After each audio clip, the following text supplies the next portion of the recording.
Quý vị đang xem chương trình của Tin Vui Media, tiếng nói của những nhà truyền thông Công giáo.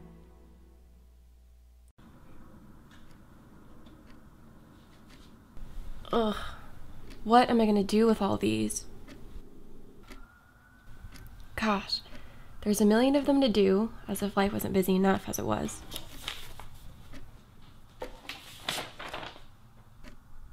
Even if I were to get in, can I even afford to pay for it?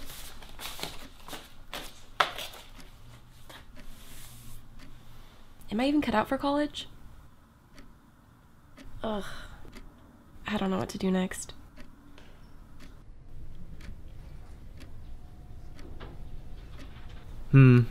Yeah, no. I'm just not getting it. The DAT's tomorrow, but I just don't get it. I need a 22. 17 isn't high enough. Do I even want to do this? I don't even want to be a dentist, but will my family be happy with me? I don't know what to do for a career anymore. What's next?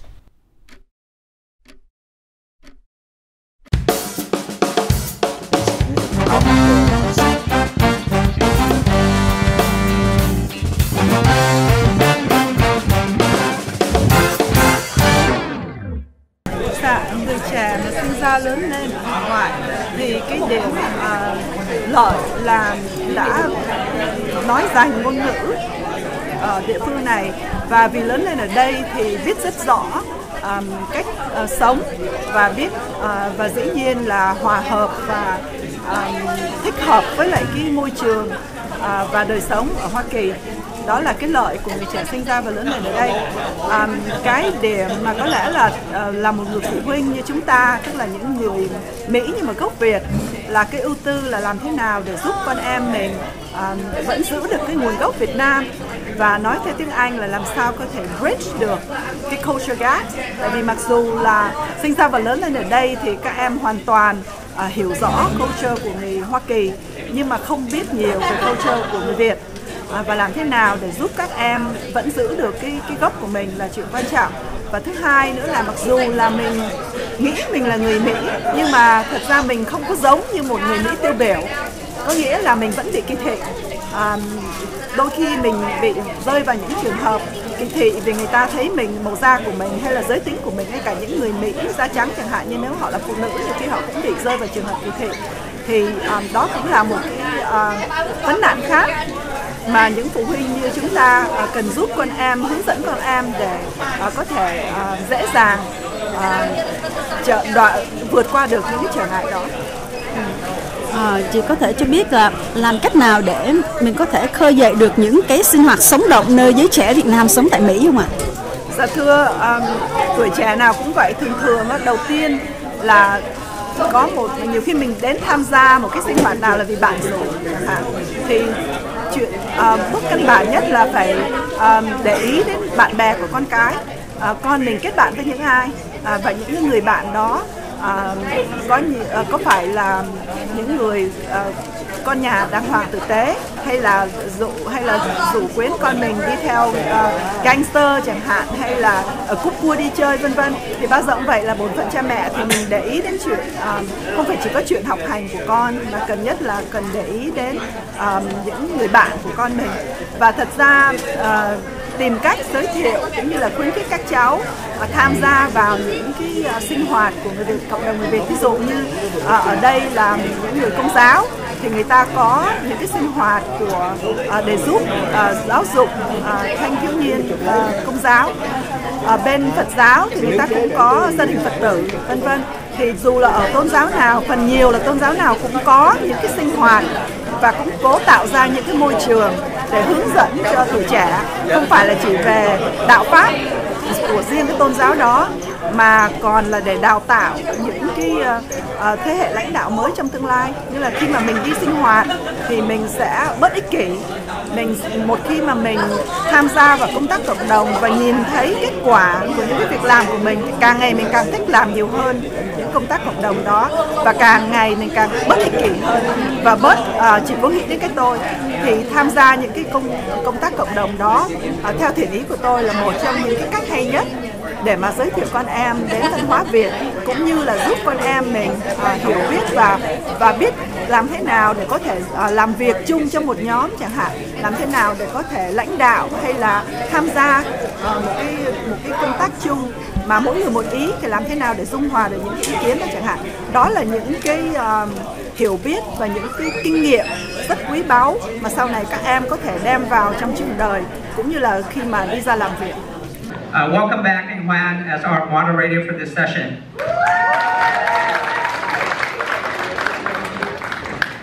Awesome, guys. Hope you guys had a nice short break. I hope you guys are excited for this. For me personally, I was excited, and I connected with each of these individuals briefly via online, but also had a chance to research them, and hope you guys are ready to get inspired. Also, ask questions. Make sure you guys are texting throughout, or if you want to write a question, I think these people over here.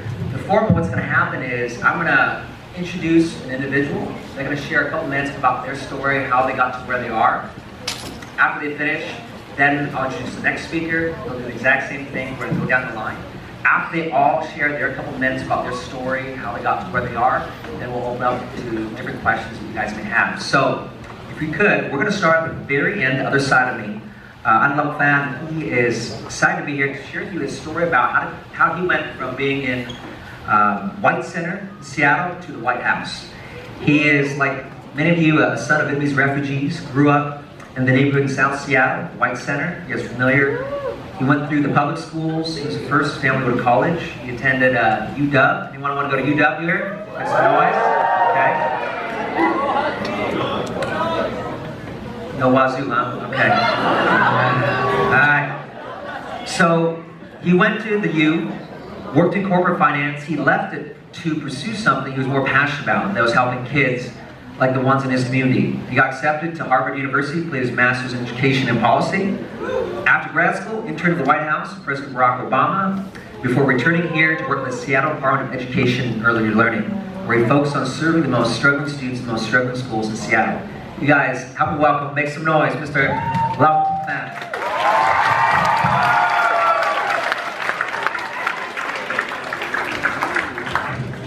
Thank you for having me. Thank you so much for spending part of your Saturday morning here.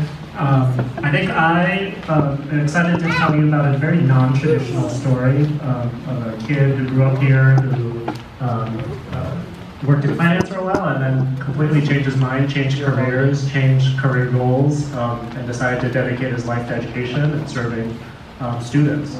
So where Hoan started, I think something that we all are in some way, shape, or form, the children or grandchildren of Vietnamese refugees. My family came over in 1975 on a boat. They settled here in Seattle, and I grew up in White Center, low-income community in South Seattle. My family grew up there. My grandparents still live there, and I'm proud to grow up there. And I attended the public schools. I attended Highline Public Schools all the way throughout. And I think one of the maybe the inflection points or defining points in my life, and I think what really influenced me to pursue a career in education ultimately was the decision in middle school when I was a 13-year-old, whether to continue attending public schools or to go to private school. And my parents didn't go to college. They gave up that opportunity to take care of our family. They came here with nothing. They didn't speak English. So they gave up the opportunity to get a college education. And their dream for me was to get a college degree, something that they were never able to get. So they were like, we're really concerned about you attending your local public school. Have you considered going to private school? And I think I thought for a really long time, and as a 13-year-old, I think I was like, no, I'm committed to this community of White Center. I'm committed to my local high school, Evergreen, and decided to go to Evergreen as a way to make a difference, as a way to serve my community, as a way to convince people and persuade people that great things happen in this community, and you'll get college graduates, and I'll be one of them. So I had a great time at Evergreen. I was in student government. I didn't play any sports, but I was ASB president at Evergreen. Went on to the University of Washington, the first of my family to go to college, and was accepted to the Foster School of Business right out of high school. I think a lot of people growing up said, hey, you look like a doctor. Have you ever considered becoming a doctor? And I was like, I hate the sight of blood. I'm not very good at science. But what I was really good at, I think, was I was really interested in history. I was very interested in economics. I liked working with people, so business was a nice fit. And at the University of Washington, people ask, well, why did you choose finance? And I chose finance because I didn't like accounting. I was not very good at accounting, but then a few years later when I was in finance, most of finance is accounting. So I never got away from it. Did well at the University of Washington.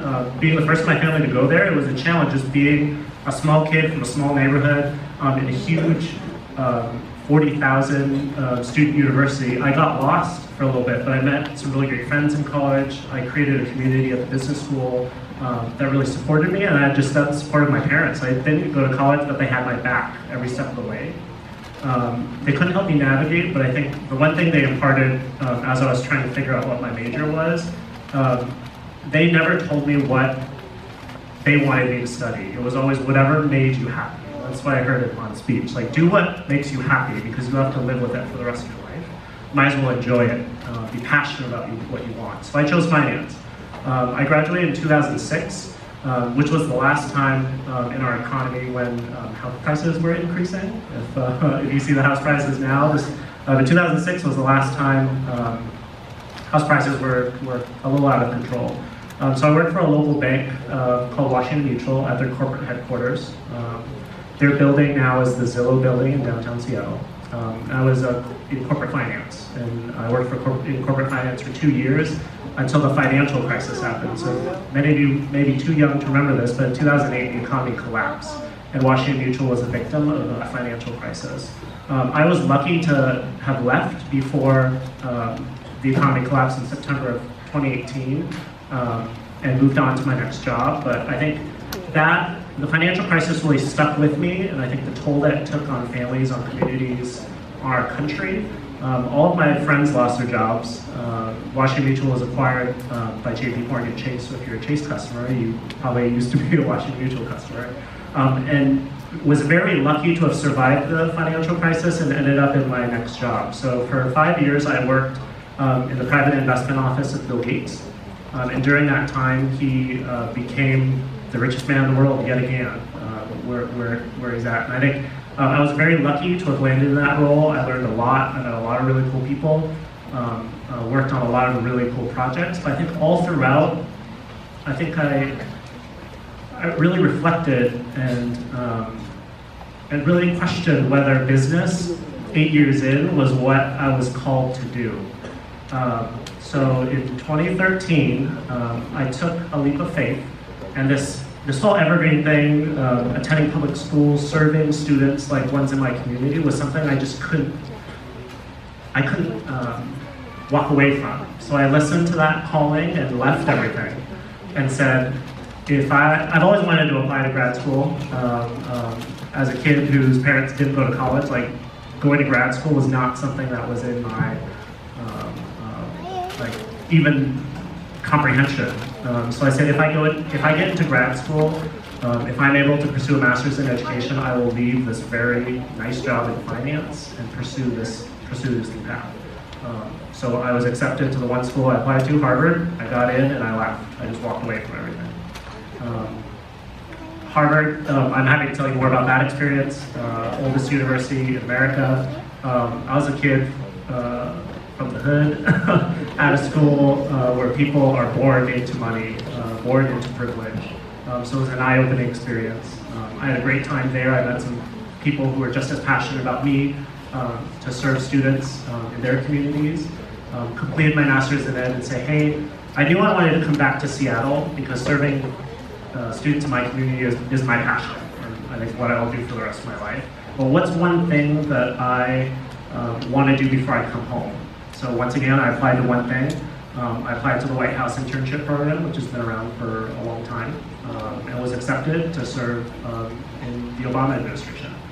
So I worked, all White House staff work in the building right next to the White House, so I walked into the White House complex every single day, worked as an intern in the Office of Public Engagement, so what they call America's Front Door, and did outreach for that.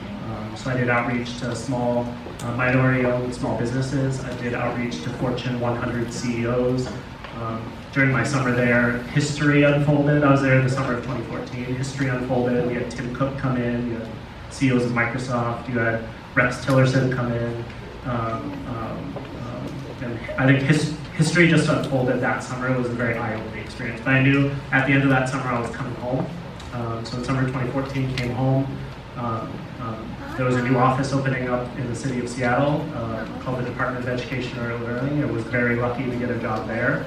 And I've been there ever since. So I currently help to manage education grants that support the most struggling students in Seattle public schools. So I help to oversee summer learning programs. I help to oversee high school innovation programs. And I think I help to serve students who have challenges. I think we're seeing now housing unaffordability. You're seeing issues of homelessness. You're seeing issues of mental health, of drug abuse. So all of our students in our public schools struggle with those things. And I'm hoping that my grants and my work can help students overcome those obstacles and achieve academically. So I'm happy to tell you more about that, but that's just a flavor of kind of my path, my career to where I am today. I'll turn it back to Phan. Let's make some noise for Allow.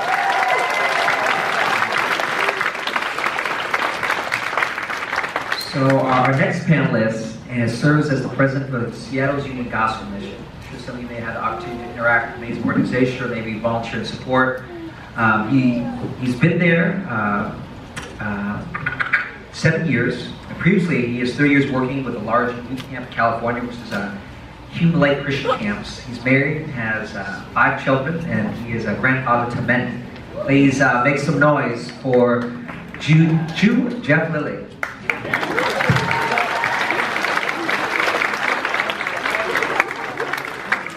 Thank you. My story is a little bit different. When I was younger, I had this sense that the one thing I wanted was just to have a lot of money and be happy and just leave it at that. I didn't really care what I did. I literally would sketch out what my big house was going to look like. Multi-car garage, swimming pool that you could enter off the master bedroom, just like dropping a hole through the floor, swim out into this big pool that would look out over, a beautiful canyon. I grew up in California and thought that was my life, that was what I was headed towards. And along the way, life got in the way and different things happened, and I began to discover different things about me that didn't necessarily coincide with that dream. And it took me a while to figure it out. But along the way, my parents sent me to a youth camp for a couple weeks in the summertime, and I went to this camp. And it was a really cool place. It's actually still to this day, it's one of the largest youth camps in America. It does about 45,000 kids a year. But there's like 1,000 high schoolers in one camp, 500 junior hires, that kind of thing. So a ton of kids. And I went, and the cool thing about having like 1,000 high schoolers, like if I'm one of those high schoolers, that means there's 500 girls. And so I thought, that's awesome. I could just like do this. So one of the summers, like when I'm in college, my mom, my first summer away from home, I'm in college, and my mom sends me a summer application for this camp and says, you need to go to, see if you can get a job at this camp. And basically it was a little note that said, don't come home. Because you think about it, you're off at school, and then she's saying, don't come home, go there instead. So I got the message. My mom was saying, hey, go get a job, go get a life, that kind of thing. So I went to this camp and started working, washing dishes and flipping pancakes. And I was just simply going because it was a fun place to be. It was a beautiful spot up in the mountains, and I thought, this is what I'm going to do for the summer, and then I'm going to go finish my degree and go on with my life. Well, when I started working there, it ended up, through a series of events, becoming a thing where I fell in love with it, and I thought, this is awesome. Not so much the flipping pancakes and the washing dishes part, but being up in the mountains and helping other people. And I'm an introvert. So there's a lot of people, some of you are introverts, some of you are extroverts.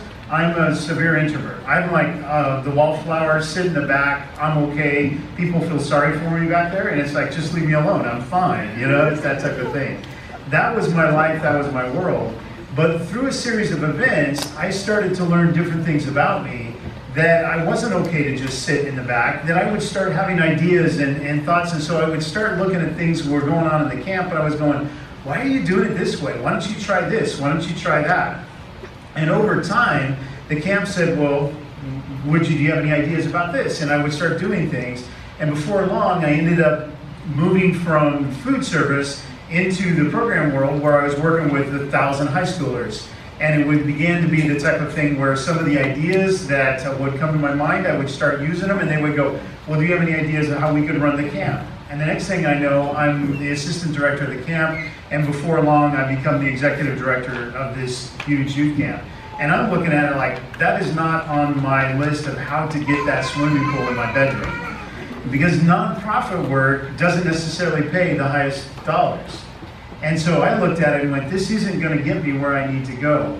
And through that process, though, something else was happening. And I remember when I was younger, when I was about high school, just a guy who was a piano salesman, he came up to me and he said, Jeff, I'm taking a bunch of kids off to a leadership weekend, and I think you should come. And I was like, no, I don't want to go. I'm not a leader. You know, just leave me alone. And he's like, no, I really think you should come. And so I jumped into this van with a bunch of other leadership kids, and they were all the ones everybody would expect would go change the world. And I was like, all right, it'll be fun just to hang out with them anyway. So we went, but this guy kept speaking in my life, and he says, there's something different about you. And I was like, yeah, there's something different about you too, you know? They were all different. And I just kind of ignored him. But he kept saying that God has put something in you. And there's something different about how you do what you do, and you need to figure out what it is. So I kept that tucked away, but over time, I began to see it play out. And even though I didn't want the limelight, I didn't want to be a leader, I didn't want to be doing these other things, I kept finding that God would insert me in those places, and He would give me insight, He would give me ideas, and He would give me the energy to do those things that needed to be done, whether I wanted to do them or not. Over time, we ended up being at that camp. I met my wife, got married, had this just really cool life living in the mountains. So we were there for almost 30 years living in the mountains. Sequoia Keys Canyon National Park was a beautiful place, raised my family there. And then God reached out and grabbed a hold of my life and said, I'm sending you to Seattle to work for Seattle's Union Gospel Mission. And I was like, no, you're not. And it's like, I've been in the mountains for 30 years, and I've been working with middle to upper income kids. It's like, now you're going to send me to a city that I've never been to, and I'm supposed to work with the homeless. I've never been in a rescue mission. I've never even been in a shelter. I know nothing about that. This is ridiculous. But the voice of God continued to talk to me, and it becomes this issue, and the part that I'd like to encourage you to think about in this process is that each of you are different too. And even as I'm looking out, some of you are more different than others. You can look around, you can spot them. We're all different, right? We all have different skills. We all have different abilities. And at your age, most of us haven't even figured out what it is. There's certain things that we're good at. We're starting to get hints of it. But along the way, God's going to whisper into your life those things that He's made you uniquely gifted and skilled to do. And along the way, that's what happened with me. And God said, I'm sending you to Seattle. And at that point, my wife and I, we prayed about it, we looked at it, and we said, man, there's no reason that we should do this. But we applied for the job because we felt like God was calling us to Seattle. And in the process, we're like, that may be what He's calling. And I kind of thought to God, I thought, no, you may think that, but you're going to have to get the mission to think that, because I don't think they've got any sense that I've got anything to offer. But through the search process, the board of directors, and it was a large search process, went from like 130 applicants down to 30 finalists, down to 9, down to 3. And when they called us as one of the 3 finalists and said, we need you to fly to Seattle for the final interview, I got really nervous. Because before that, I was just trying to make God happy. And at that point, I realized, wait a minute, this might actually happen. And I'm going to show up in Seattle and not have a clue. And that's exactly what happened. Obviously, here we are. It says it. So we show up in Seattle, and I remember that the mission then at that point said, we've got to get you educated on what's going on. So they sent me all over to the different programs. And the mission has about 50 different facilities throughout King County. And it works in areas of hunger, homelessness, areas of poverty like White Center, South Park, areas like that, Medina, no, it's not poor, but places like that, and then, but also addiction recovery and youth at risk. So it has all these diverse things that the mission does. So what they did was they started sending me around, and one of the places they sent me was the men's shelter downtown, which is what everybody thinks of when they think of a rescue mission. And they sent me there for 4 days, 3 nights, all expenses paid. I could just stay right at the men's shelter. They feed me, let me just stay right there. It was awesome. Actually, I went into that shelter, and I don't know if you've ever been down there or even drove by, but even if you drive by a homeless encampment, your heart starts beating fast, you get a little bit nervous, the whole thing seems weird, like there's something wrong here. And as I showed up, that's exactly what I felt. I felt like there's something wrong here. And I thought, after I went to bed that first night in the shelter, and I'm sleeping there with a lot of people snoring, sirens going on all night, and I thought, what have I done? How did I ever get here? Because this just seems totally wrong to me. This isn't where I should be. And then this voice speaks to me and says, maybe that's why I brought you here. And at that point, God took my abilities of problem solving. I'm a visionary, I'm a bit creative. It's a bit about solving the most difficult problems. And he said, I'm going to put those difficult problems right in your lap. And what began is now I'm 7 years into it, almost 8. And I'm having a blast, solving some of the most messy problems in our community. And God knew exactly what he was doing with me to place me in that work. So my encouragement to you is to recognize that you're different. You're different. You're not like everybody else.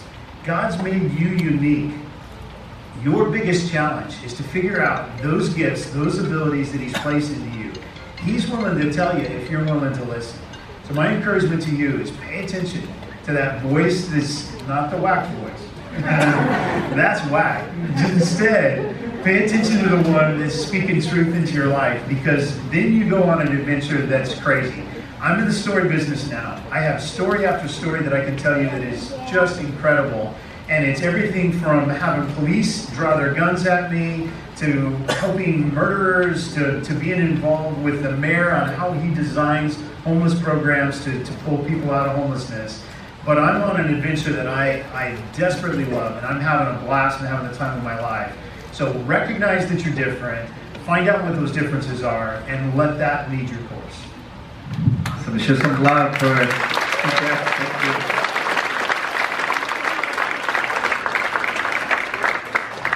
All right, so our next panelist has had many interesting nicknames throughout her career.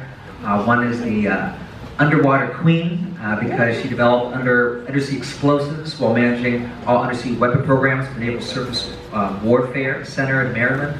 Another nickname is the Iron Lady, and the reason why is because her protecting U.S. interests when she led a U.S. delegation in the NATO's Explosives Subcommittee. And she's mostly known as the Bomb Lady. She's the bomb, right? The reason why is because she led a team of 100 scientists and engineers in developing and fielding the first thorough bomb in Afghanistan, which they did in a record time of 67 days.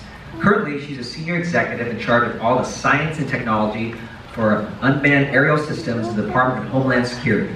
Her achievements range from the America Medal for National Security, Dr. Arthur Bison Award for Naval Technology Achievement, and as well as the Outstanding American Citizen by Choice.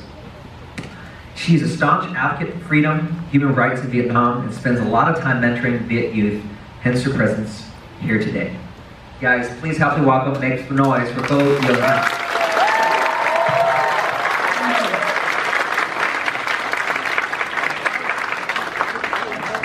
Thank you. It's great to be here. Before I begin, I'd like to thank all the volunteers sweating behind the scenes to make today's event happen. Special thanks to Tiffany and Kevin Jen for the help and for the introduction to this group of amazing, awesome volunteers. and Eric Jen and his family for their hospitality to my husband and me during this visit. Last but not least, thank you all for being here, for sacrificing this beautiful Saturday morning.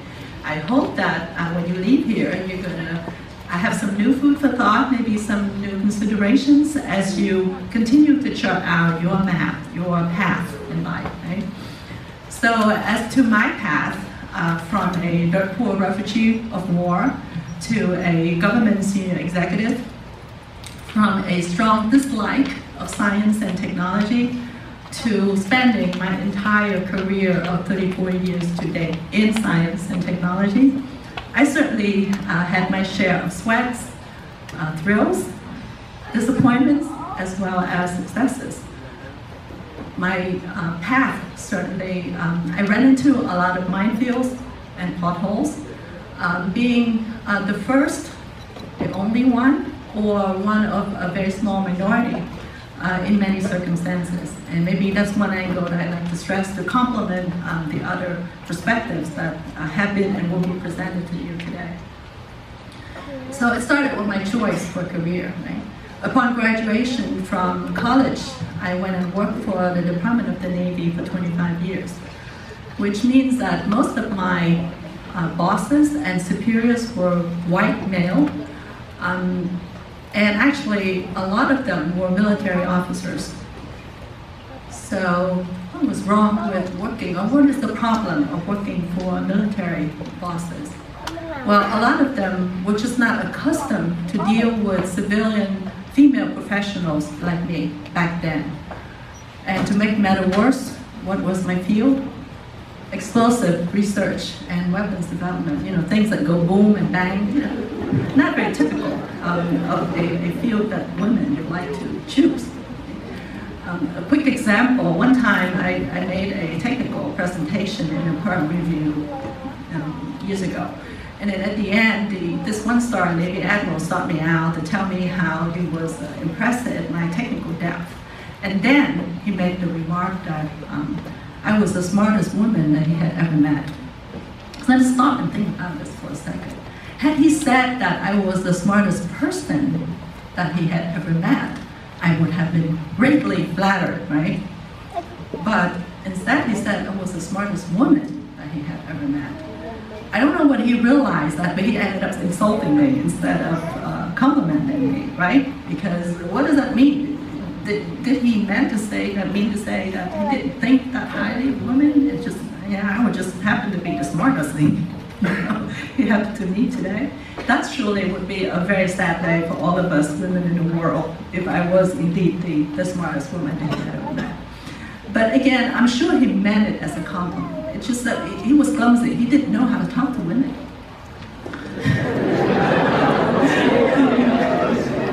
Wait till his wife. Then I went on. I was actually the youngest, the first female Asian, certainly, to be appointed as Director of Science and Technology at the Naval Surface Warfare Center in Indian Head, Maryland. So all of my predecessors in that position, as well as my counterparts, that is all other Director of Science and Technology at other warfare centers, were all older than me, and certainly nobody was a woman or an Asian. Most of the scientists and engineers under my leadership then were older than me, and a lot of them had more advanced degrees than me. So I suddenly realized that my technical qualifications were not sufficient. I mean, this is the time when I have to quickly learn overnight and teach myself other things, such as interaction skills with other people. How do you motivate people? How do you influence others? Okay, this is what nowadays they call it emotional intelligence, or EI, right? This is EI, not your IQ, your EQ. Later on, when I move on and I became science advisor in the Pentagon, science advisor to a Vice Admiral. This is a 3-star Navy Admiral who was in charge of all Navy operations and Navy strategies. At first, when I was chosen for that job, it was a tough competition. I was so elated, I was so happy. And then arriving at the Pentagon, I really quickly realized that I just walked myself into a serious minefield this time, really serious. Because, again, the Admiral's executive staff, I was the only civilian. Everybody else were senior naval officers, all focused on managing the world's largest navy, right? And we were in a war, we had Iraq, we had Afghanistan then, and everybody on that staff was very focused on winning the war, all the wars. And I was the only techie. Of course, I was the only one who didn't know how to shoot, no combat experience. Again, one of only 2 women. So again, all the lessons that I had learned on my job, my previous job, how to deal with scientists and engineers who were, some of them were very brilliant and were equally arrogant. None of that actually helped me in the new job either. Now, again, I had to somehow refocus my lenses, war-winning mode, and here I was a techie. So, again, the point I'm trying to make is emotional intelligence. We don't have a lot of that taught to us in school. I mean, University of Maryland taught me how to do chemical engineering. By the way, that's my degree. Right? But of course, I didn't learn how to interact with people. I didn't understand that in order to motivate and lead people, you have to see the world through their lenses. So those were hard lessons that I had to teach myself.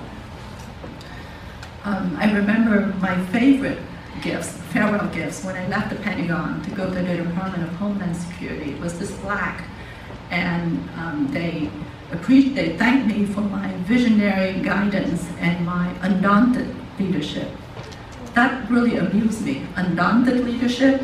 Little did they know how much I sweat all those times, while putting on a brave face. All those debates that I had in the Pentagon. Really, I looked like a duck in a pond, looking really calm on the surface, but paddling like mad underwater. That was me. But it wasn't that bad if you think about it. It's not always bad to be in a minority. Because if you think about it, in many fields, not just technology, but in business, in marketing, in any field, one thing that they always advise you is to find ways to stand out, right? So that people would remember you, notice you, find ways to make yourself memorable, in a good way, of course. So being an Asian woman, I already win half of the battle. I have a natural physical advantage. I stand out because I might be the only woman in the room anyway. Of course, I didn't look like any of the guys in navy suit and burgundy ties, right? So that's half of the battle. But again, what are some of the ways that one can stand out early on in your career? Maybe you want to consider volunteering for assignments or tasks that nobody else seems to want to take on, and then work hard to make it a success. The path less chosen sometimes is the shortest path to demonstrating your talents, your dedication, and your abilities, and your leadership. So to sum it up, it has been a heck of a ride. I love it, I have been loving it, and I still love it. Yes, I did have a lot of potholes, ran into a lot of minefields, but they're all worth it. I kept telling myself that leaders are like tea bags. The longer the tea bags stay in hot water, the stronger is the tea, right? On the other hand, cold water would make a very bad tea. So at least that's the pep talk that I usually give myself whenever I'm down. So with that, I'll stop, and I look forward to your questions later on. Thank you.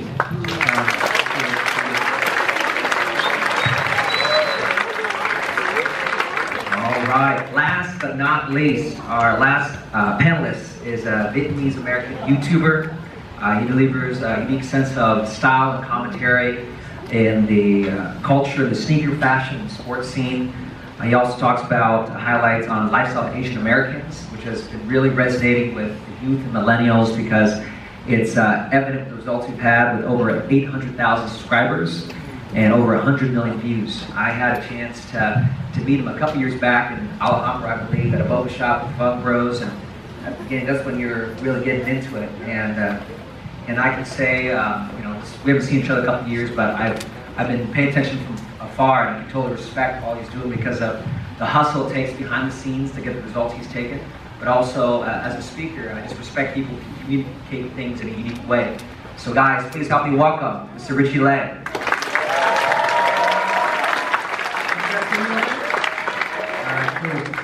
First off, I just want to give a huge thank you to the youth empowerment leaders for putting on this event. Everybody in the green, I think. So everybody make some noise for them first. I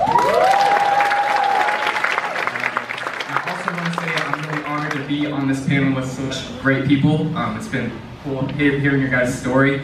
And this is awesome. I really like doing speaking events like this, and you know, for you guys to come out here, it means a lot. So for my story, you know, basically I grew up, I had a little bit of both sides growing up for myself. You know, I had a lot of family members that grew up, you know, going the traditional route with the college and everything. And then I also had a lot of family members who were getting into a lot of trouble. So for myself, I was kind of in the middle growing up. You know, I would be in the honors classes and whatnot. But then I also had a lot of trouble on the other side. So I kind of always had this like tug and pull identity to myself. And I always just knew that my identity was really unique. I didn't fit in with a lot of the, you know, Asians that are really scholarly, but then I didn't fit in fully with, you know, the guys that were, you know, fully into the trouble and whatnot and doing no good. And I just knew that my situation was always really unique. But fast forward, I went to college, graduated from UW Business School, and I got a job at Talking Rain, the water company, in 2013. And I just knew that it wasn't really a fulfilling job for myself. I just, you know, the 9-to-5 grind wasn't really doing it for me. And I remember I had a couple friends called the Fun Brothers. I don't know if you guys know who they are. Make some noise if you know who they are. I actually grew up with them, and I know them since like 3rd grade, and they were in Cali already starting their YouTube channel. And they had called me up, and they were just asking me what I was doing, congratulating me on graduating from UW and everything. And I remember they were like, yo man, can you just come down and visit us? And we just want to talk to you about something. And I was like, what do you guys want to talk about? And they're just like, we want you to join what we're doing. I was like, really? Okay. So this was after like maybe 3 weeks of having this job at Talking Rain. So I flew down there, and and they were just like, yo man, I think it would be awesome if you just started your own YouTube channel. And I think what you could do for the Vietnamese community would be really awesome. We understand that, like for me and David and Andrew, we all kind of grew up doing, you know, videos for fun and whatnot, but we never really took it as serious as we could. And I was like, wow, that sounds awesome. Like in college, I tried to do a little bit of like, you know, music and videos and everything, but I think one thing that really stopped me was all the opinions of all my peers and what everybody's saying about you and your community, and especially Seattle. I don't think we're really like a new media driven city, because you know everybody's more into tech and whatnot, but in LA everybody kind of knows what you're doing and what you're trying to accomplish, and that's why I didn't really fully dive into it in college. But I was like, man, this is a really great opportunity to move down to LA and pursue what I always kind of wanted to do. And I really gave it a lot of thought. And 1 week later, I quit my job and I sold my car, and then I, you know, bought a one-way flight to LA. And this was like 2014, and I started my YouTube channel. And when I started off, I did a lot of cultural content. I did things that I just really knew would resonate with the Vietnamese community. So, you know, I did things Viet Moms do. I did a song about pho. You guys know what that song? Yeah, and I just really thought there needed to be a positive role model for the youth out there, and I know what they're consuming. They're consuming a lot of YouTube, you know what I mean? And I was always that kid growing up that would always support whoever was Asian in whatever I like consuming. So whether it was like Yao Ming in sports, you know what I mean, or Jeremy Lin in sports as well. I was always that guy, and I just thought there needs to be a little bit more positive representation for Vietnamese people out there. So I never custom my videos. I always make sure that there's a message. I always want to give some type of value. And it's been great. It's been a really great journey on YouTube. I transitioned to doing a lot of clothing and sneaker content, and just because I know what it does for a lot of the youth confidence when it comes to school right now. It may seem, you know, a little bit materialistic, but I just know right now how much it does mean to someone pretty young in high school, and what just, you know, the right clothes and what that could do to someone's confidence and what they're trying to accomplish. And that's where I'm at right now, and that's pretty much it in my story. So make some love, show some love.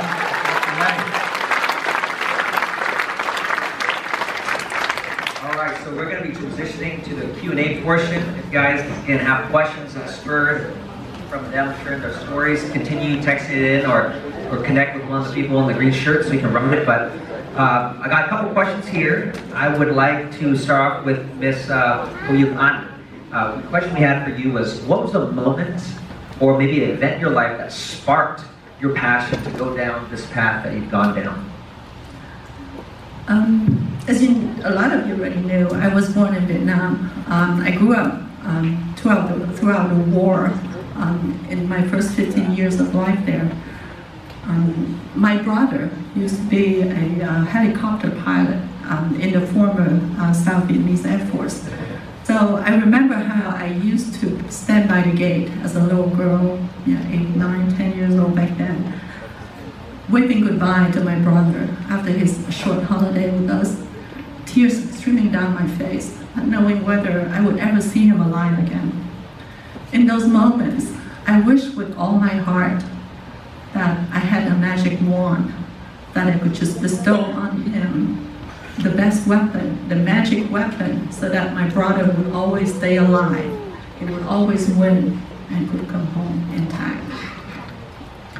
Later on, as you all know, South Vietnam fell when the U.S. decided to terminate its military aid to South. And because of that, South Vietnam could not sustain our effort to fight off the invasion from North Vietnam, who was backed by a stream of much more advanced equipment, weapons, and continuous stream of military aids and supplies. I never forgot the South Vietnamese soldiers who stubbornly fought this impossible war without any means. And in the end, many of them chose to commit suicide instead of surrendering. So as an adult, living here in the United States, I vowed that I would do anything and everything in my humble capability, capacity, so that our soldiers of today, the American soldiers, who are protecting your freedom and mine from getting themselves in any quagmire, they will always have the best weapons.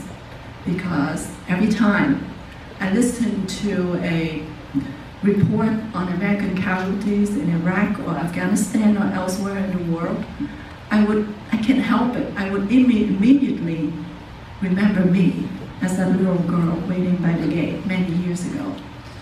So I wanted to do anything I can to help bring every single brother home, to every little sister waiting by the gate.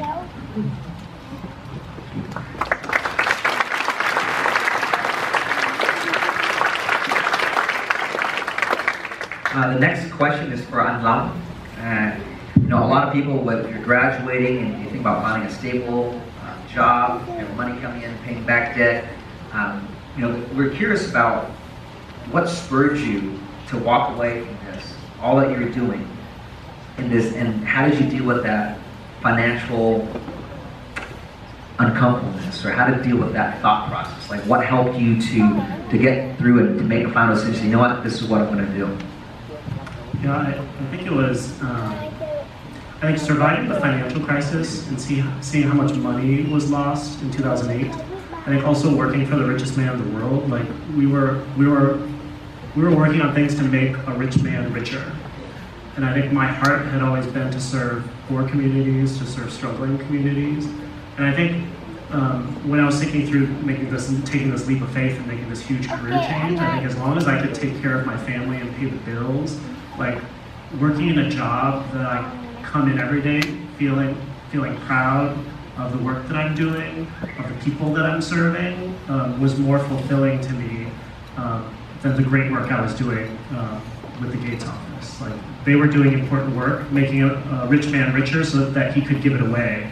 But I think I wanted to be in the trenches, working with students, working with schools, seeing the direct impact of the work that I was doing. So I think it was, as long as I could get a job that could pay the bills, I would be happy. I make a lot less money than I do in finance, but I'm happier. Every job is frustrating, but there's a sense of fulfillment amidst the frustration that makes it worth it. When I walk into programs, when I walk into schools, and I see students achieving, students being successful, that's worth it.